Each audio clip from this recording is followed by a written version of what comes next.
Good morning, students. Today's topic is active and passive immunity. When a host is exposed to antigens, which may be in the form of living or dead microbes or their proteins, antibodies are produced in the host body. This type of immunity is known as active immunity. It is a slow and it takes time to give its full effective response. Injecting microbes deliberately during immunization or infection, organisms gain access to the body during natural infection induce active immunity. When ready-made antibodies are directly given to protect the body against foreign agents, it is called passive immunity. Do you know why mother's milk is considered very essential for the born infant? The yellowish fluid, that is colostrum, secreted by the mother during the initial days of lactation, has abundant antibodies, that are IgA, in order to protect the infant. Infant is the stage of a person till 1 year. Up to 1 year, an individual starts developing resistance for the factors present in his or her environment. Till then, IgA helps it to protect itself from the antigens. Antigen means things which are not of our origin. Along with the mother's milk, fetus also receives some antibodies before its birth from their mother through the placenta during pregnancy. Vaccination and immunization. The principle of immunization or vaccination is based on the property, memory of the immune system in our body. In vaccination, a preparation of antigenic protein of pathogen or inactivated weakened pathogen in form of vaccine are introduced into the body. The antibodies produced in the body against these antigen would neutralize the pathogenic agents during actual exposure. The mechanism by which vaccination helps the body during infection involves memory B and T cells, which will recognize the pathogen quickly on subsequent exposure. Invader is overwhelmed by massive production of antibodies.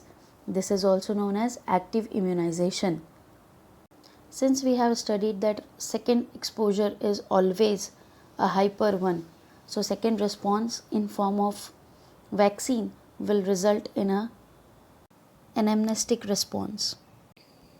If a person gets infected with deadly microbes as in tetanus, to which an immediate immune response is required, we need to directly inject the performed antibodies or antitoxins. Even in the cases of snake bites, the injection which is given to the patient contain performed antibodies against the snake venom. This type of immunization is known as passive immunization. Modern day vaccines involve recombinant DNA technology, which has allowed the production of antigenic polypeptides of the pathogens in bacteria or yeast, because bacteria and yeast consist a high growth rate. Vaccines produced using this approach allows large scale production in a very short time and hence greater availability for immunization. Example, hepatitis B vaccine from yeast. The next topic is allergies. Allergy is also known as hypersensitivity.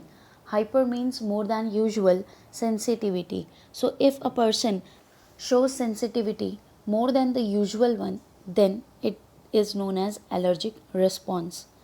When we move to a new place, suddenly, if we start sneezing, wheezing for no explained reason, and if we went away from there, the symptoms disappear, or after some time, the symptoms disappear.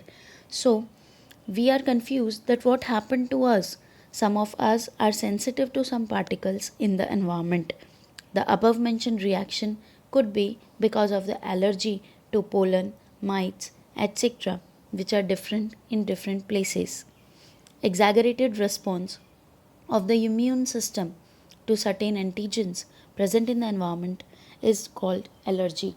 Substances to which such immune response is generated are called allergens.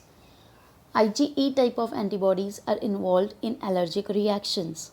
Common allergens are pollen, dust, animal dander, etc.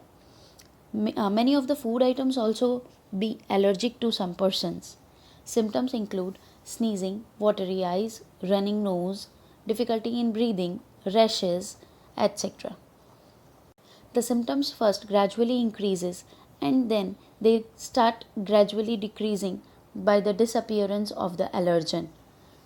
For determining the cause of allergy, the patient is exposed to or injected with a very small dose of possible allergens. The reactions are then studied. The use of drugs like antihistamine, adrenaline, and steroids can reduce the symptoms of the allergy. Somehow, modern day lifestyle has resulted in lowering of immunity and more sensitivity to the allergens. More and more children in metro cities of India suffer from allergies and asthma due to sensitivity to the environment. This could be because of the protected environment provided to them in their early life. Nowadays, children are parting themselves from the nature that cause these kind of responses. How are allergies caused? Allergen when enter the body, mast cell release histamine and serotonin chemicals. These chemicals result in the symptoms which we have seen earlier. Hence, allergy is caused. Let us see why such immune response is an allergic response. When a foreign invader comes to the human body, immune response is generated. Invader may be bacteria, virus, but if non-infectious antigens are exposed to a body, the immune response is generated in a hyper way that is known as allergic response. Common allergens involve environmental pollen, dander, mites, food, medications, latex, and so on. Allergies involve IgE type antibodies. When the allergen comes, B cells are differentiated and forms IgE antibodies. T helper cells also activate B cells to produce IgE. These IgE binds to the mast cells. Now, when the second exposure takes place, then mast cells receive the allergen and releases histamine and serotonin, which will cause the various symptoms of the allergy like rashes, vasodilation, itching, mucus secretion, due to which running nose can be seen, smooth muscle spasms, etc. These are mild reactions. The reactions can become severe on further exposure, will cause swelling, itching, difficulty in breathing, abdominal cramping, vomiting, diarrhea, and so on. Diagnosis starts with the patient's history, skin test, intradermal prick test, in which a short exposure is given to the patient, allergen specific serum IgE test. Treatment involves antihistamines, mast cell stabilizers, corticosteroids, leukotriene modifiers. Emergency treatment involves injection of epinephrine. Prevention, avoiding allergens, immunotherapy. In immunotherapy, small to large doses are given gradually and body gets immunized for it. Hope you understood well. Keep studying till the next lecture.